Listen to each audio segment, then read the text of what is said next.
আসসালামু আলাইকুম WhatsApp guys, কেমন আছেন আপনারা সবাই? আজকে দেখেন দেশি পাতি হাঁস রান্না হয়েছে প্রেশার কুকারে। দেখেন দেশি পাতি হাঁস রান্না হয়েছে আলু দিয়ে, আর সাথে আছে রুটি। আমরা আজকে খাবো আলহামদুলিল্লাহ। দেখেন হাঁস রান্না হয়েছে, রুটি দিয়ে খাবো। আসলে হাঁসের মাংস তো সবারই প্রিয়, এমন কোনো ব্যক্তি নেই যে প্রিয় না। দেখেন মাংসটা, হাঁসের মাংস কোন লেভেলের সফট, দেখছেন কোন লেভেলের সফট। আমি যদি একটু খেয়ে দেখাই, আর যে তেলটা দেখতেছেন না, এটা কিন্তু হাঁসের তেল। বিসমিল্লাহ।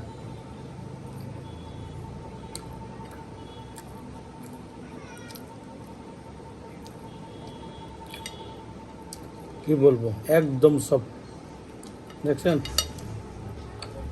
একদম সফট। মুখে দিলেই মিলে যাচ্ছে।